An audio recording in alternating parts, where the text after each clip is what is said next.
Hey team, and welcome. I'm your host, Carrie, creator of Mother Life, your destination for all things real talk and parenting. This is the IRL group chat, where we talk about the wild balancing act of pursuing careers and passions while also doing our best to show up for our kids. Join me every week as I sit down with some badass parents in my closet and we talk about their careers, kids, and relationships and all of the weird shit that comes up when you're trying to balance the seemingly impossible.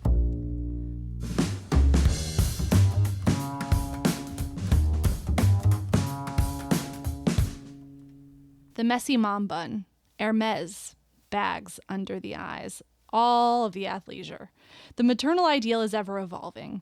How we think moms should look, how they should dress. Do we want our moms to look perfectly put together because surely they haven't lost all their self-respect? Do we want them to look like a fucking disaster because surely they're prioritizing the wrong things if they don't? Even dads can't escape it. Are they zaddies? Are they sporting a dad bod? The simple act of being a person in the world and being a parent puts you in an entirely different category for observation in terms of your aesthetics. Your choices are no longer your own because now you're someone's parent. And as we know, the kids are always watching, and what they're watching and learning from you can be mitigated by how you talk to them about what you're doing and why. How makeup, for example, can be a tool to empower us rather than change us, if that's what we want. How certain clothes or styles can make us feel happy or silly or comfortable. It doesn't have to be the binary, this makes me feel pretty or not pretty. But we can talk to kids about how we cultivate our appearance, much like art or engineering, depending on where your preferences fall. I know I often say we can't just tell our kids things, we have to show them. We have to live with our actions. But it turns out I think we need to do both. This episode was a sprawling conversation with a creative tastemaker, and it kept bringing me back to the little moments of self-care that your kids are courtside for. They're watching you get dressed to go out on a date, or blow drying your hair, or getting ready for work. Sara Tan is the global beauty editor for Refinery29. She's also co-host of the Glossangeles Podcast, the podcast for all things beauty. The pod has been featured in basically every major media outlet for their work they do because they deep dive and they enjoy the silly side of beauty and pop culture. In addition to posting chats with the biggest names in entertainment and beauty, Sara's Instagram is a celebration of her motherhood. And today we get to peek behind the curtain and see how she and her husband juggle it all. Enjoy. Okay, hi. Hi. Sara, thank you so much for doing this. I know. No, thank you. I'm sorry it's been like... You're forever coming. You're the busiest. I mean, I know that everybody's juggling a lot, but like in addition to having multiple jobs, really, you're also like there's travel involved and you're like out and you're doing things. Like it's a lot logistically and you have the two kids. It's a lot. It is, but everyone is busy and also no one is forcing me to do anything. I do this on my own volition. So you're clearly having fun. Only have myself to blame. But no, I'm so grateful that I get to do all the things that I get to do and, you know, get to come home to my two babies. I think did I hear one or was that one of mine? Yeah. No, okay. That was mine. Yeah. He's going to the park. And all with that said, thank God for the nannies. Yeah. Thank God for all of the help for the daycare, the nanny, the grandparents, whoever is out there giving us a fucking break. Yeah, no, it really does take a village. So I'm so grateful. Whenever anyone asks me like, how do you do it? I don't know how you do it all. I'm like, well, I have a lot of help. Yeah, it's the only way. And there's no shame in it. I mean, I was doing the math at some point and I was like, okay, so basically the help that I have is, if I put all of it together, is probably how much I made last year or whatever. And I'm like, I still wouldn't trade it because I need the other thing to be me. Oh, totally. Yeah. So even if it's not, it's just not a straight financial decision. No. And stay-at-home parenting, that is like the hardest job in the whole wide world. That's Olympics. And I have so much respect for parents who can do that. But I just know that like I need the career side of my life in order for me to be a better mom and parent. And it's also all I knew growing up. You know, both my parents were working. My mom was a really, like, she was a very busy working mom too. And I had a nanny and everything. So like, I think it's like sort of the only way that I know. It's what you know. You know what you know. Exactly. But I know it's also a privilege to be able to afford a nanny and send Zoe to school. So I definitely do not take that for granted. Yeah. I mean, I just think about like often a good friend of mine is a single mom and like single, there's no co-parent. And I'm like, fuck, like if her daughter gets, you know, and she's in school. So it's like, okay, well, if that, there is no safety net there and she works in the film industry. So if she's on set, like the logistics of that. Oh my God. Yeah. Mind. I think about single parents a lot because I'm just like, I don't know how you do it. Yeah. I don't know how you do it. It is, it's truly another level. And also, I think it just like requires your level of competency at everything to be so high. Anyway, I'm so happy to have you here. I think you know a little bit of the shtick. And what I think is interesting about your career trajectory, and we're going to test the hypothesis, is you very much have been on, it seems, a very clear path in terms of like you studied journalism or writing and have kind of like been on the path building toward, like there hasn't been necessarily, and you can tell me if I'm wrong, like a massive life altering pivot for you. It's more been like a building block situation. Is that right? Yeah. Yeah, that's very true. I feel like I say this all the time, but I feel incredibly lucky that I am doing this job that I wanted to do when I was like in middle school, you know, and saw like, you know, obviously like the Connie Chungs of the world. Well, I should just say the Connie Chung. Yeah, I was about to say one. Yeah. There's only one. I grew up watching a lot of TV, which I think like a lot of millennials did. I watched a lot of MTV and I wanted to be Carson Daly and Suchin Pak, and I wanted to either be on TV or alternatively write. And that was also based on watching things like How to Lose a Guy in 10 Days, like Kate Hudson's character.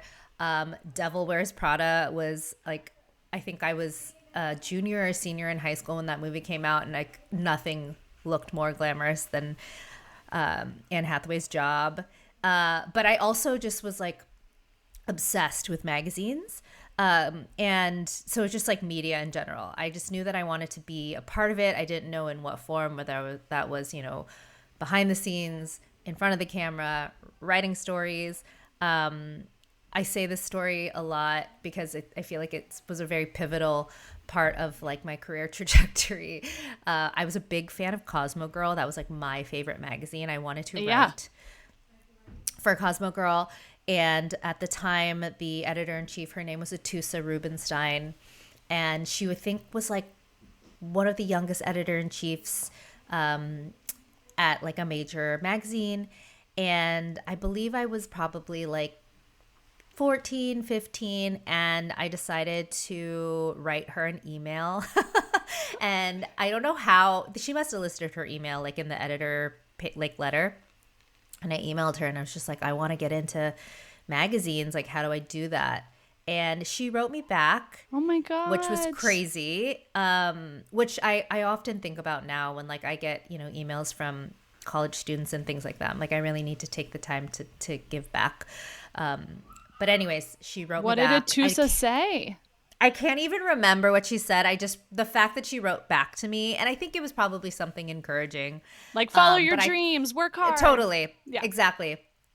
And now also looking back, she has her own newsletter and she talks about like what a fucking roller coaster that was to be like the editor-in-chief and all the like terrible things that, you know, you just never know.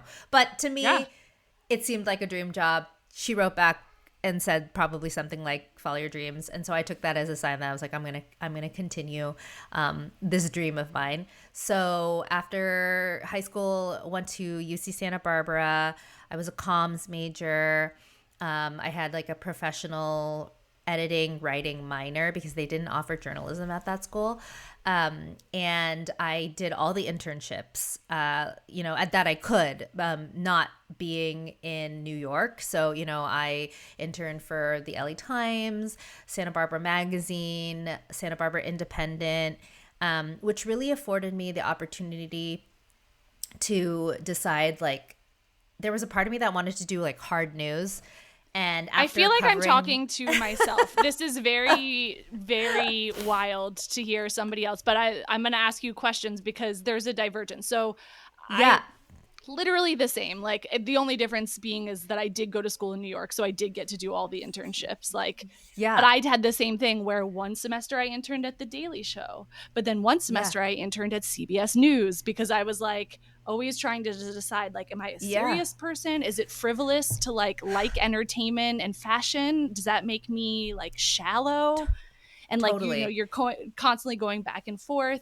And I was the same in terms of writing on camera. For me, I was like, I'm 5'10". I'm like not a petite little nugget, which you kind of need to be on camera, or at least you used to need to be that. So I was like, I don't really look like an on-camera person. And then like I was like changing my last name for when I was doing stuff. My maiden name is very, very Jewish. And like I thought that wasn't going to go well in certain markets. Like I was trying to figure out so much about like what other people needed me to be to ultimately like achieve the thing that I wanted to do, which obviously now at almost 40, I'm like, oh, I should have just been the thing I needed to be for me. And then that would have been just fine. Yeah. But at the time, you're like so in your head about it. Yeah. And also like a million people want this internship, want this job that you want. And like, you just need to say yes to like any opportunity that comes. And I think, for me, I don't think like it, let me take that back. Media wasn't very diverse, obviously, back then, even in terms of like the editorial staff and the writers and the people covering the news. So I don't think that I knew or was very aware of the fact that I was that different yet. Like, I don't think I really realized that. Yes, exactly. Which was good because I don't think I would have I think I would have been a little bit more intimidated if I had realized that. I was just like very steadfast in this dream of mine. But back to your point, like, yeah, I tried all the things because I just wanted to know like what is it that like I wanted to do.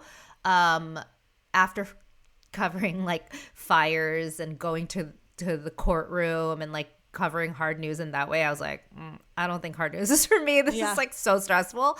I was like, I think I'm more of a lifestyle girl. I really enjoyed my like Santa Barbara magazine internship.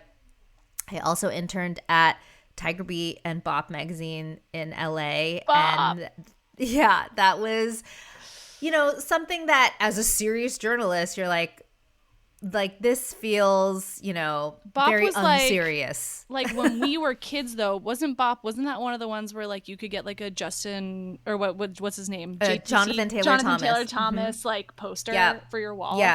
Yeah, it was like Jonathan Taylor Thomas, Devon Sawa, and then even before that, I think the magazine existed in the 70s during the heyday of like what is his name? I'm blanking. It'll come to you. Yeah, it'll come to me. Anyways, I call that celebrity amnesia when like you're trying to think of somebody and the minute you're trying to recall it, it just disappears. Yes. Yeah. It was, the heartthrobs of the 70s. Anyways, so all that to say, there weren't a lot of opportunities for me in editorial being based in Santa Barbara.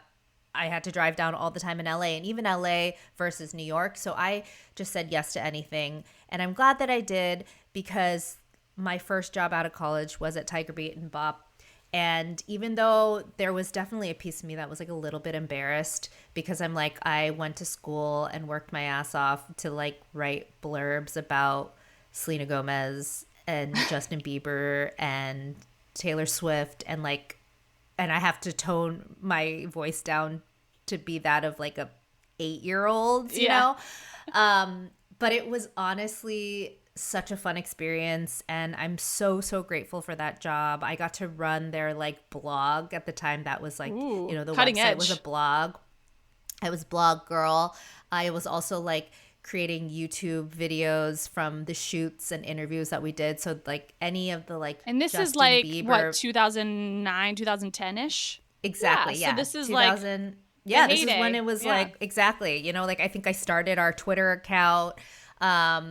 Yeah, so I was like editing videos and doing the interviews, and it was honestly just such a great learning experience for me in terms of interacting with the talent, honing my like interview skills to be able to like carry on this conversation with like a 16-year-old and make them feel comfortable, and then get them to open up a little bit.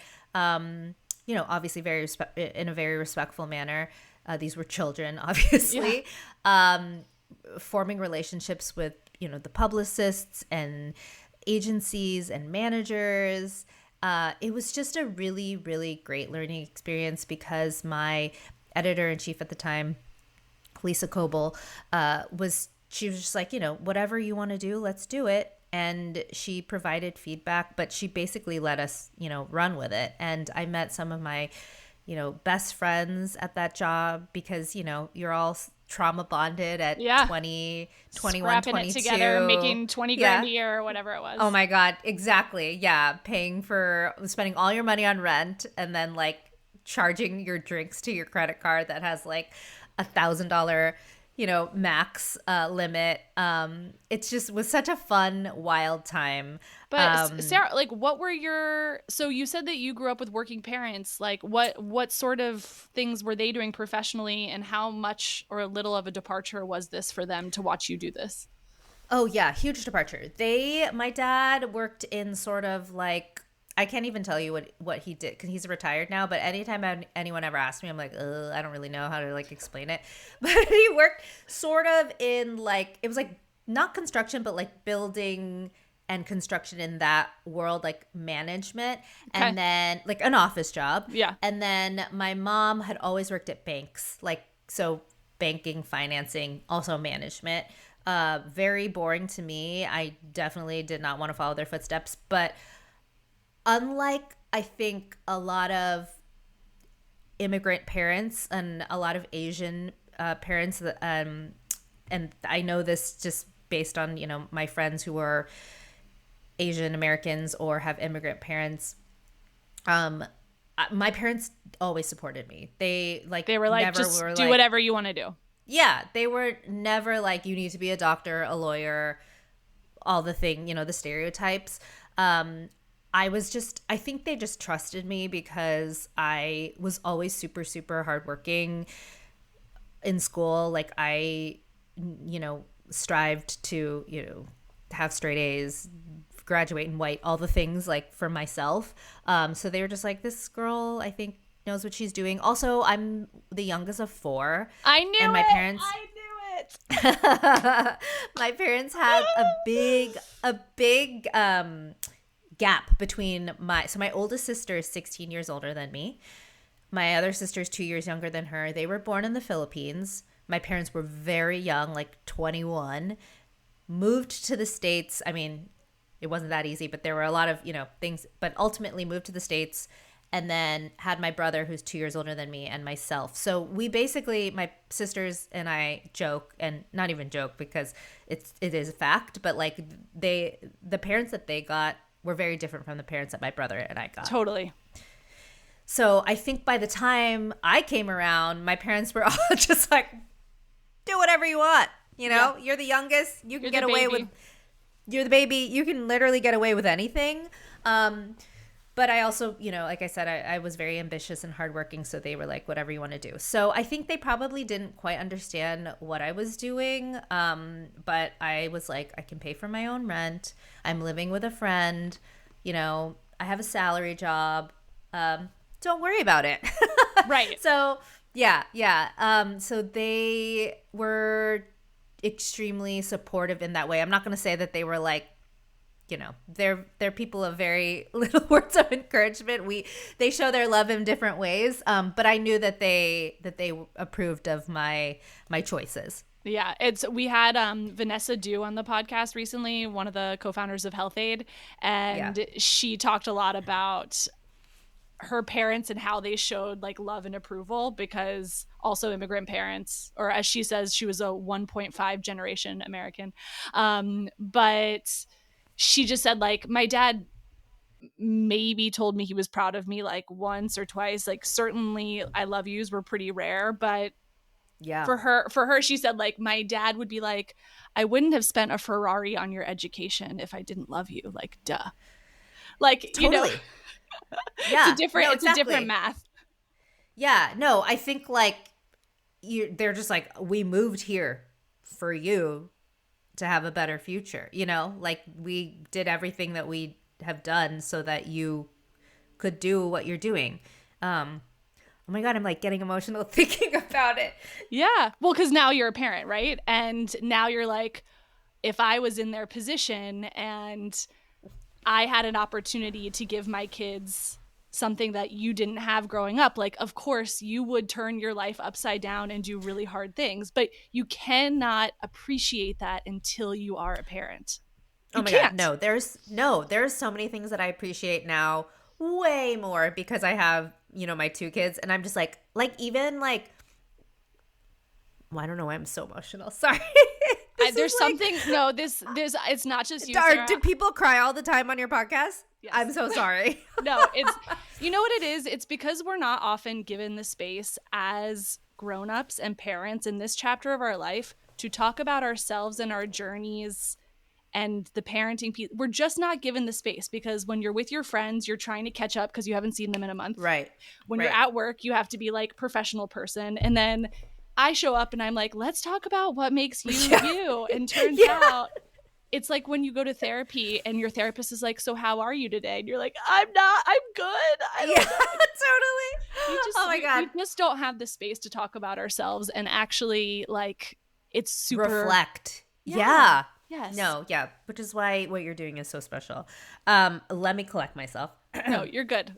So anyways, what I was saying is like, even thinking about like how my mom cooked meals for us like every single night while she was working full time, and we did not appreciate it at all. Like it was like, oh, this again for dinner, you know? Yeah. And now I look back and I'm making dinner for the kids and I'm just like, you will eat this. Yeah. You know, like you should feel so lucky that there's a hot meal on the table. I don't say that, but you know, like I'm thinking it. Yes. But it's just crazy because, and I'm sure there will be many, many more moments as the kids, you know, grow older where I will have these moments where I'm like, wow, I didn't realize the sacrifice that my parents made or that parents make in general just for their kids. It is the most thankless job, but you do it because you love them so much and you just want the best for them. Yes. Including like literally uprooting your entire life and moving to a new country and starting over. Now so there are 4 of you total. Are you guys all as adults? Are you close? Do you keep in touch? Yeah, we are. We're really, really close. I consider my 2 older sisters like my second moms. I talk to them more than I talk to my mom on a daily basis. We have like our family chat, which is like my mom, my dad, my 2 sisters, my brother, and myself. And then I have like my sister chat, and that's just like ongoing all the time. And I'm just like so, you know, like I think growing up, obviously we weren't close because they were like in college while I was, you know, still at the house. And but after I left high school, I think that's when we got really, really close. And now more than ever, because I am leaning on them so hard for like parenting advice, because my oldest sister has 3 kids. My other sister has 2 kids. My brother has 1 kid. But you know, brothers. He's great. Just and brothers. like so sweet. But my sisters and I are extremely close, and we all live in like Southern California. Like I grew up in Orange County. Yeah, no, I again feel very, very blessed, and I tell my mom all the time because she can sometimes give us shit for like not seeing her as often as she would like, which fair, but I'm like, you should be So lucky, because you should, thank your lucky stars, because we're all within like an hour driving distance at the very max. Like, people's parents live across the country. Yeah. And you get to see your grandkids all the time. But I think that's just, also like Filipino culture, like we're all just like very, very close knit. And if we could live like next door to each other, we would. So yeah, I feel really lucky to have a very, very close relationship with my siblings, which is what I really, really hope for Zoe and Cade. Yes. And we can't force them to be best friends, but I think about it all the time. I think about that all the time. Yeah, I'm like, these are your siblings are your oldest friends, right? They're the friend that you will have the longest in your life. They know you better than anyone, and they will literally, you're connected forever. Yeah. So like, remember that. And I have heard, like, this is very unpopular opinion, but from some people, where it's like, I'm not going to force my kids to be close if they don't want to be close. And, that's what friends are for. But to me, I'm going to try as hard as I can for them to, for all of us to go on vacation together forever, like for us to just be together as much as possible, so that they know that they can be there for each other whenever they need them. I think it's a really good point, like that required closeness or something. So I'm the youngest of 3, which is how I was like, I smell a youngest child. Yeah. And my brother is 6 years older than me. He's the oldest. My parents are divorced, and they did some crazy custody thing when they were getting divorced.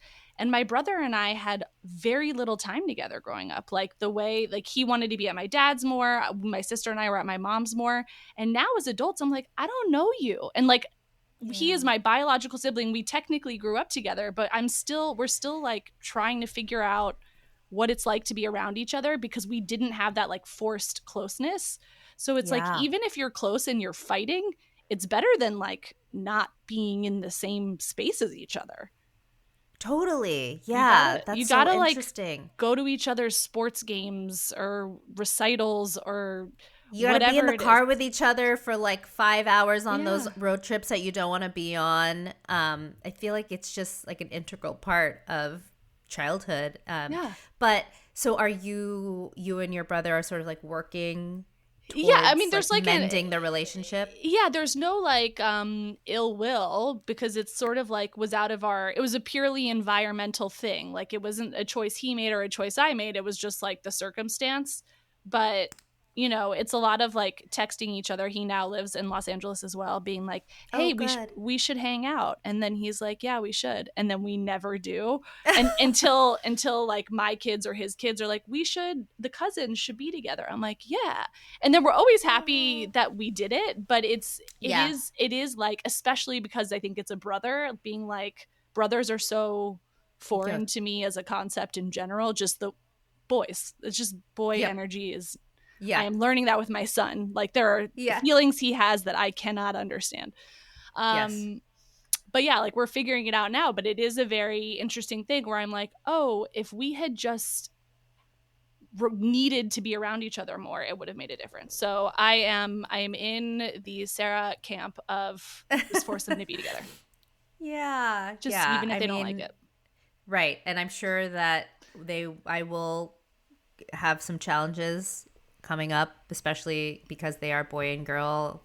I can just imagine Zoe being like, I don't want my little brother following me around, but I'm like going to be like, you have to hang out with him. Yeah. I wonder, have to play with him. I do wonder though, because I have a boy and a girl as well, but it's the other way where my son is older. Yes. And I'm like, I feel like people can comment on the Substack or whatever their experiences, but I feel like having the older girl, there's a little bit more like sisterly responsibility that they naturally feel, whereas my son will just be like, go back to the hospital, man, like, I'm not interested.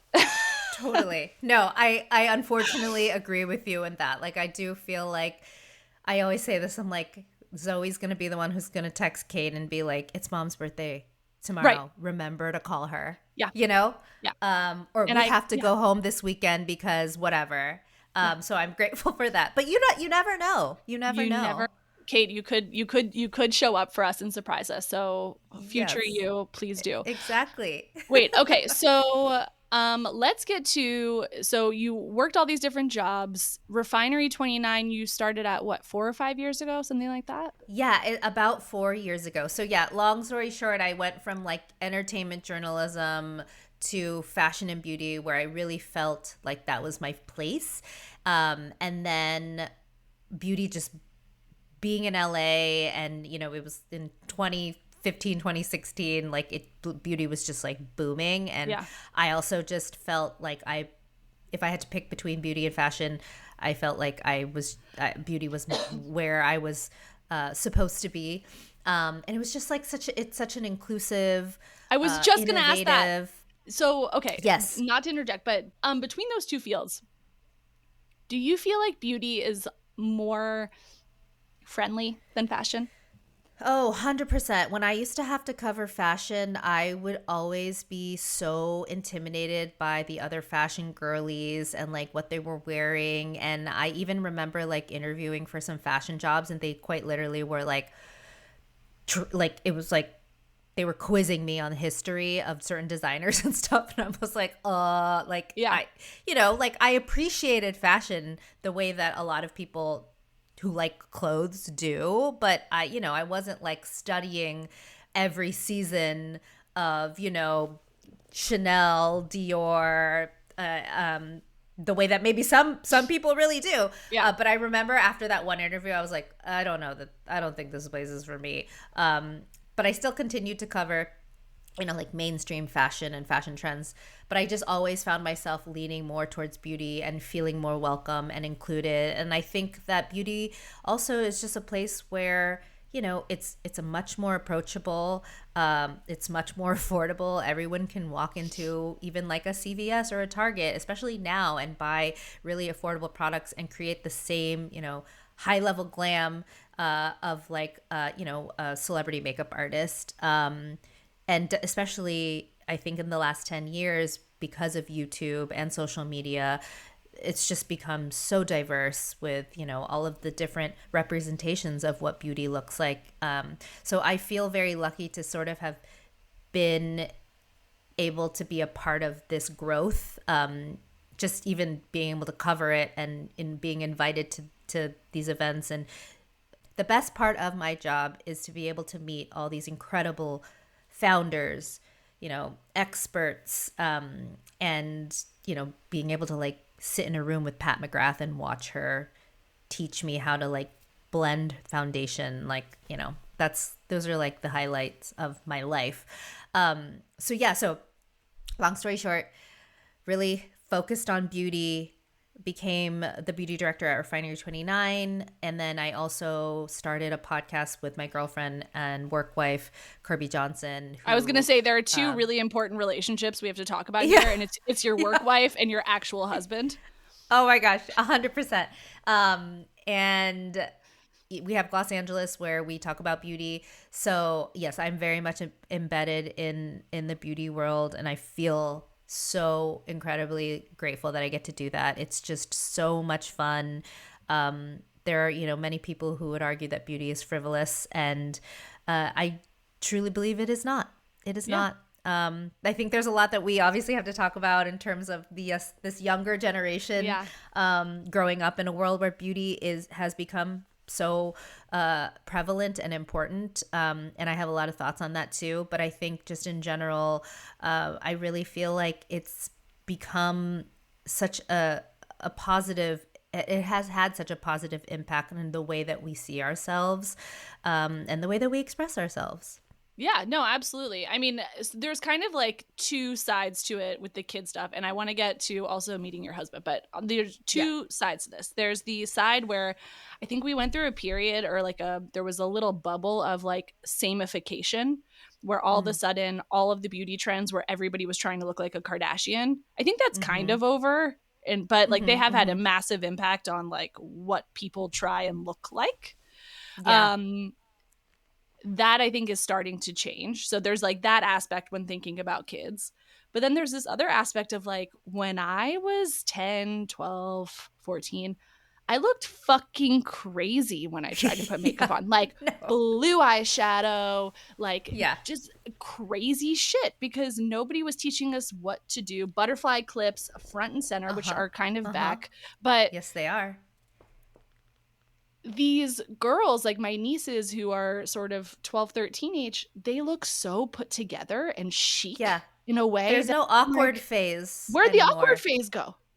Yeah, no, same. My niece, who is 13, can do her hair way better than I can now, and also could ever have done when I was her age. Yeah. The access to like being able to learn anything on the internet, it's like YouTube University, man. It's powerful. You really can learn. It's powerful. It is a little scary. Yeah. I will admit it's a little frightening. But I think after talking to, you know, a lot of experts and even people like, you know, Eva Chen, who is, you know, at Instagram and she has her own children. I think the most important thing that we all have to remember and learn here as parents is that, like, the most crucial thing we can do is just be there and to parent while they are consuming this content, whether or not they are, you know, on Instagram, TikTok, YouTube, whatever it is. But like, we ultimately are the ones who can tell them, like, this is wrong and this is right, you know, or just to be like, okay, so yeah, you want to use skincare, but let me educate you on what these ingredients are that they're using and why you don't need it, you know? Yes. Instead of just being like, this is stupid, like, stop watching that, you know? Like, I feel like it's really important to sit down with our kids and, like, if they are showing an interest in, like, Drunk Elephant or following these, you know, beauty influencers, like, making sure that they know, like, that these people also, like, spend all day trying to look the way that they look. This is their job. You know, this is not like they didn't just wake up like this. This is how, you know, we would approach anything in parenting in life, right? Like, it's like when we're watching something on TV or a movie, like watching it with your children and, you know, digesting it and having a conversation about it. I think a lot of people have a lot of criticism about beauty and skincare and the Sephora kids, and rightfully so, because I don't think that, you know, a 13, 14-year-old needs Drunk Elephant and should be using a retinol by any means. But I think that you need to tell them why they shouldn't be. You shouldn't just, like, you know, shut it down. This is an opportunity for you to have a conversation with your kid and be a part of you know, what her and her friends are talking about, right? Yeah. So, yeah, I think we need to not be so quick to judge our children, because we also have to think about, like you said, I looked fucking crazy too. Like, I was using eyeliner and, like, black eyeliner all, like, around the rim of my eye. But, like, no one told me that I shouldn't be doing that. Or why was I even doing that? You know what I mean? Totally. And, you know, there's this one woman I love in the world of, like, positive shit on the internet, Nikki Marie. And one of the things that Nikki says is, like, she is so fucking interested in what her kids are into. Not because she gives a shit about, like, the video game that her son is into. Her kids are a little bit older. But it's like showing them that the stuff they're interested in is interesting gives them an opportunity to, like, decide intrinsically for themselves, because they're constantly looking to us for approval, judgment, whatever. And it's not like you have to say, that is, you made the best painting ever today, but engaging with the fact that they did something matters. So, like, if the beauty stuff is interesting to them, or if it's sports or whatever, it's just like asking them the questions and having curiosity with them. Like, there can't really be a downside to that, right? I mean, sure, if they're like, I want to torture animals, like, maybe call someone. But if it's within the standard deviation of stuff to be interested in, like... Right. Well, yes, and, like, even as little as 2 years old and Cade's obsession with cars, I don't know shit about cars or construction. But Oh, I'm except learning. now I'm like, oh, right. So that's a double-decker car carrier, and that Yes, cement mixer looks like it's adding water, like all of this stuff. And I'm like, what? right. An articulated arm on a crane? I don't even know, but I have learned so much shit about the trucks. Right. Or even like, watching a Disney princess movie, like we're not just turning it on and like maybe sometimes we're just Yeah. sitting the kids in front of the because we have to. But Life. like we're often also Matt and I are like watching with Zoe and Cade so that we, can answer questions. Like it's like, where does Frozen take place? Like where are her parents? Like, all the questions so that we can, I mean, that the parents Yeah. of Disney Why movies. Disney? Why do you always have to kill the parents? Surely there's some other trauma that these kids, I mean, like, that's why I appreciated Exactly. Inside Out 1, where like the trauma was moving. It's like, okay, everybody's Yes. alive. Yeah. That's a good start. Yeah. Yes. Oh my God. Totally. But yeah, like I need to follow this mom because I do agree. It's like we just need to engage with our kids. Yeah. It's like I think that I would say is something very different from how most of our parents, and this is generalizing, raised us millennials, right? Yeah. Yes. Like I think like we millennial parents now and Gen Z parents like want to have like an active part in our kids' interests, whether it is whatever video game that we're going to have to get into because our sons are going to want to play with them. Or, like the skincare routine. And I honestly am like very much looking forward to it. Yeah. It's something you can bond over, right? Yeah, exactly. I'm constantly, would love to talk to my son's like really into like booger butt, penis pants, poop diaper. Like I would love to have something else to talk about that's not that, Right. Yeah. Like bring on the cars and Formula One or whatever it's going to be, please. Yeah. So you mentioned Matt. When does Matt Yes. enter the picture? Yes. Okay. So we both went to UCSB, but we did not date or hang out in college. We met about a year-ish after we graduated through a mutual friend of ours who also went to UCSB with us. And yeah, he just, I mean, it wasn't like love at first sight, though he probably will tell you it was. He has like differing stories that we did meet in college. And I was like, no, we didn't. And he was like, yeah, we did. And I always thought you were so cute. And I'm like, no, you didn't. You're lying. So we have differing, varying stories. So yeah, we had, we had that one meeting and then we didn't talk for like a few months and then we sort of rekindled and then, have been together ever since. So we've been together for like since like 2012. It's a good run. No, wait, sorry. Yes, no, that's right. 2012. It's a very long time. And we got married in 2016. And did you guys know that you wanted to have a family? Yeah, we didn't talk like, it wasn't like something we talked about at the very early stages of our relationship because we were so young. And I think we were very lucky in that like we've been together through so many stages of our lives, but we really have been able to like see each other at our worst and also our best.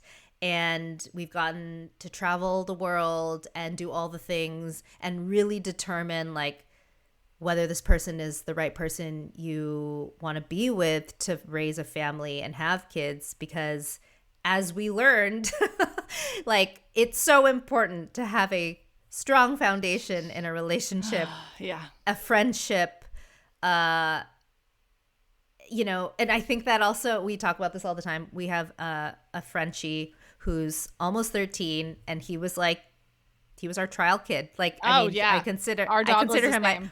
Yes, I consider him like our oldest child, but like I learned a lot about, how I was going to parent my kids based on how I took care of Ollie, and same with Matt. Like we figured out sort of like who we would both be in that relationship. But I'm just so grateful that we had that time and that we knew each other inside out before we had our kids. And I know that not a lot of people get to do that, especially for those people who meet later in life. And I'm not saying it's necessary But I think we were just very fortunate to have that time. And did you guys surprise yourselves at all with when the real kids showed up? So wait, what does he do for a job? What field is he in? Yeah. So he actually works in construction. Okay. Aww. Yeah. I'm very different. They can bond? Yeah, totally. They can actually bond. Very different from what I do, which I'm very grateful for, because sometimes at the end of the day, it's like I don't want to talk about like any drama from like beauty or media or whatever, and I can just, you know, and same with him. Like it's fun to not be from the same world. But yeah, he has a very different schedule than mine. Also, like he's out the door probably like 6:30 in the morning, maybe earlier. So like I have mornings with the kids, which, as every parent knows, is like one of the most stressful times of the day. Getting the kids fed and dressed and ready while you're like answering emails and Slacks and trying to get yourself ready. But I have a lot of events and stuff at night, and he handles, you know, bath time, bedtime by himself a lot. Even like when he gets home from work at around like 4:30, you know, plays with the kids, takes them to the park, does all the things so that I can get my shit done. I'm not saying it's perfect, because it's not. And, you know, there's definitely moments where, like, you know, we had a fight a couple weeks ago because I am doing a lot of things and I'm on my phone a lot when I shouldn't be. And he was like, I just want you to be present when you're here. Oh my God. We had this fight like monthly, I feel like. Yeah. I think it's, you know, like I then remember and I put my phone away, but obviously like a couple weeks pass and I'm looking at my phone again. But at least I'm when like, he calls you out on that, is there a part of you that gets mad? Because like when my husband calls me out, I like my initial reaction is to be like, oh, fuck you, like I'm working, or like I'm doing something of value. Yes. I'm ordering groceries, or I'm answering a work email. Yes. My first instinct is rage. Oh, yeah. And I yell back and I get so angry. And because it is true. It's like when I'm not, you know, working, I'm ordering groceries. I'm planning my kids' birthday parties. I'm, you know, doing a million things that are not, you know, social media related or like online shopping. Like I don't even have time for that anymore on my phone. It is rage. But then like I see, you know, the intention behind it. And I know he just wants me to be there with the kids and engage with the kids and be present, because I hope he never listens to this, but he's not on his phone as much as I am. Yeah. But I also hope he never listens to this, because you're admitting this, right? I love it. Yes. I was like, oh, what juicy shitty thing is she gonna say? Yeah, no, it's just that he's right. Just that he's right. But I mean, my job is online. Literally, my whole existence is based on, you know, the internet. So it's very different, and he understands that, and he's very supportive, like 99% of the time. But, you know, sometimes it is annoying. Like there's so many things that, you know, I don't know if I were him that I would put up with, but he's extremely supportive of my, you know, 10 jobs and, you know, recording our family on social media and posting, you know, and obviously it's like always a conversation. I make sure that he feels comfortable, and I'm sure that we'll have many conversations and check-ins, like sharing our life with the world. But for the most part, like I just feel so lucky that I have someone that gets it, even though he's not in my world. And he's like, you got to go to Korea like 6 months after you just had a baby. Like, this was after I had Cade. I got invited to Korea, and I was like, the skincare mecca. I was like, I gotta go. And he's like, you gotta go. And so he took care of like Zoe, and Cade was only 6 months. Meanwhile, I was like pumping on the way to Korea. Had to figure out the fucking like rules about hand carrying my milk. I couldn't hand carry it. I had to freeze it and then like check it in a bag, pack it with all these like freezer packs. And I see the suitcase coming out from the whatever, and it was like soaking wet because the ice had melted. The milk was fine. I'll never do that again. But, you know, he knows that I'm working, and also it's hard. Like, I don't want to leave my kids. Like, I never want to leave my kids anymore, but these opportunities are like, I'm doing it for them too, right? Like, I'm building this career ultimately for my kids. And also once you get, because I feel like leaving kids, the hardest part is almost like the anticipating leaving. And then 1,000%. once you're gone, once you're there in that other world, are you just like, oh, right, I love this. Oh, yes. Yeah. No, I always tell that to, especially like my friends who have just had babies and like it's really hard for them to leave. I'm like, it doesn't get easier. But like the worst part is literally that week before when you're like anticipating it and you're like, oh my God, I'm going to be gone for however long.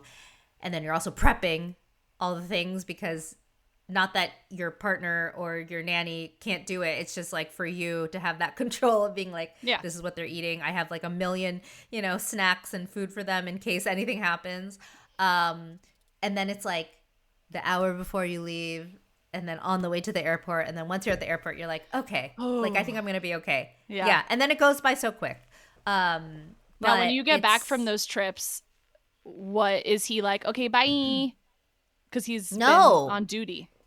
Yeah, no, not really. I give him the opportunity. I'm like, if you want to go, like, leave, like, please. But he like loves just being around the kids, and like he's one of those dads that like genuinely loves being a dad. That's sweet. So yeah, I again feel very, very lucky. But I think too he knows that like he's gone a lot, especially like all from when they wake up till the end of the day sometimes, so he feels like he misses out too, so he wants to be there. Now culturally, if I recall correctly, he is a white man. He is a white man.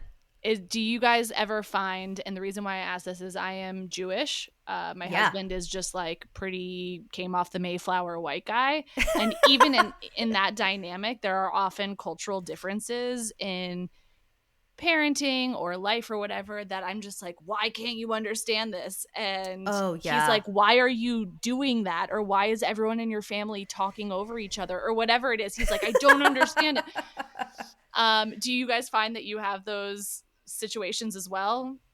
Oh my God. Yeah. All the time. Like he has had to learn, how similar to your family dynamics, like you said, we are like in each other's shit. Like he's like, why does your sister know that? Like, why did you tell her that? I'm like, why wouldn't I? Why wouldn't you tell your sister about that? He comes from like a very small, quiet family.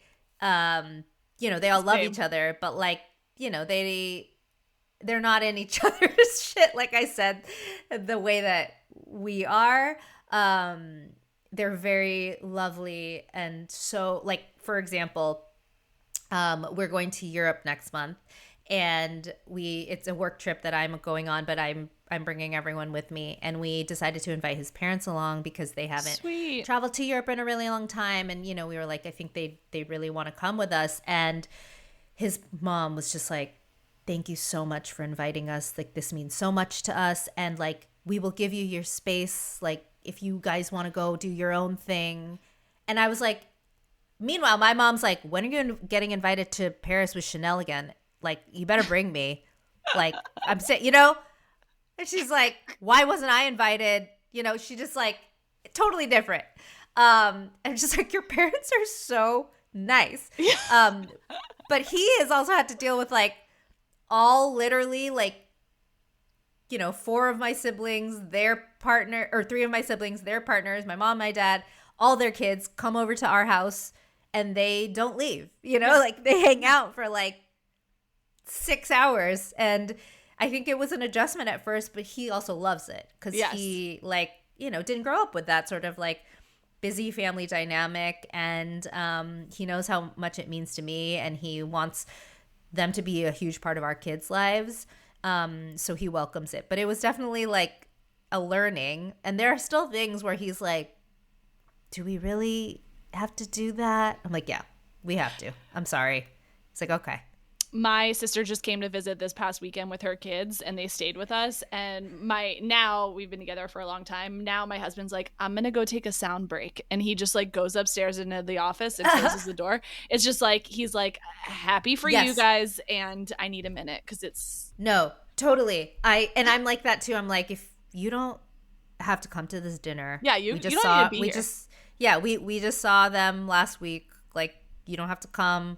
Or like, if you need to like leave the house, like by all means. And for the most part, he like hangs as much as he can, but sometimes he's like, okay, I'll take a minute. So I like that, a sound break. Because initially like he was doing it and just leaving the room, and everyone would be like, where the fuck are you going? It's so rude. But now that everyone's like, oh, this is like a sensory thing, then everyone's like, okay, like take your time, take your space. Like, we would rather you do that than be grumpy. Yes. Now, Sarah, so like I said at the beginning of this and confirmed, like you really have built for yourself like your dream in a lot of ways, and your dream has been refined over time, no pun intended. And you've kind of come into this space, both I think being able to be the parent you want to be and like making space and time for that, having your broader family around and your career. But parenting has changed how you work, I think. And there's ways that you can reflect on and tell me, but as a consumer of what you do, I think one of the obvious ways is you've been interviewing celebrities since you were in your 20s at this point, but how you are connecting with them is really different. So, you know, of course, you've seen Rihanna a million times, but now you and Rihanna are having a very different conversation, right? She's opening up to you about all the stuff that makes us all feel so seen as parents. Hailey Beiber, somebody that like you've developed a relationship with, who is also a mom. Do you find that, because from outside it looks like the answer is yes, but it feels like you are able to now connect with these people that you've known for a long time in a totally new way? Has that sort of changed your approach to how you do what you do? Yes, I love, those are my favorite conversations. Anytime I get to talk to Rihanna, she's just like, mom goals, right? Yeah. Like, I'm like, yes, of course I want to talk to you about your beauty and everything, but like, let's talk about being moms, because she keeps it so real, and I like so appreciate that about her. And it always does well because it's always so relatable. Yeah. It's like, I could have never anticipated my most recent interview with her where she's talking about, you know, quote unquote bouncing back, you know, and feeling like herself, to have gone as viral as it did. But I was so happy that it did, because the amount of messages I got from other moms being like, I needed to hear this. Yeah. Thank you so much for asking her this. Like, wow, if Rihanna is going through this, then like, thank God, like, you know, it's normal what I'm feeling. Like, they just all felt so seen. Yeah. And I just was so happy that message got out there in that way. I haven't gotten the chance to talk very deeply with Hailey Beiber about being a mom, but we do, like, last time I saw her, you know, I was like, oh my God, you look amazing. You look so hot. Like, and she's like, you know, like, being a mom, hot moms, like, all, you know, like, yeah. She's like entertaining the idea that, you know, it's not easy. And I mean, she busts her ass. She has a very amazing trainer. If you don't follow her, her name's Kirsty Godso. She trains Olivia Rodrigo, Kaya Gerber, Hailey Beiber. So like, she's putting in the work. It's not like she's a naturally, she didn't woman, hashtag wake up like this. She did not hashtag wake up like this. But it really, and I feel like this with literally any other mom I meet, celebrity or not, like, we are truly bonded. Like, yes, in ways that I never knew. Never. I like never knew. You know, it's like when you're in a bathroom stall or not in a bathroom stall, but you're in the bathroom and there's a mom coming in with her baby and you can tell she's struggling. And I'm like, do you need to use the bathroom? I can watch your kid. And she's like, yes, thank you so much. Like, just being there for each other. And like, obviously that's very scary to like go pee and leave your child with someone, but like, there's like a trust, yes, you know? there is. Yeah. And, you know, a mom just seeing you like at the airport and smiling and man. offering the Yes. airport.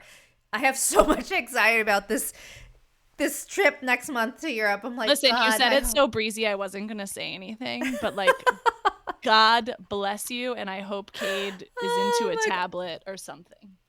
I literally pray for us all. I'm like, I hope we're seated next to parents who get it. But moms, you guys, like the motherhood community, I just feel like, wow, like I'm amazed by it daily. Yeah. And I'm so impressed by all of us daily. And no matter, whether you are a working mom, a stay-at-home mom, a stepmom, whatever it is, like you are so important. And I am just in awe of all of you. Amen. Well, I think we can probably end on that because there's no better point to end on. But this was such a wonderful conversation. I mean, watching you find your joy in your work and your kids and knowing that it's possible to do both and that you've got the partner who's got it figured out and that also he gets overwhelmed by the sound with your loud Filipino family. Like all of it is what we needed to hear today. Sarah, thank you so much for this. Oh my gosh, thank you. I'm sorry I cried. Thanks for making me cry. Team, I need your help. If you love it here, please like and leave a review on your favorite podcast platform. Subscribe to the Substack for full access to this episode's show notes and join the discussion.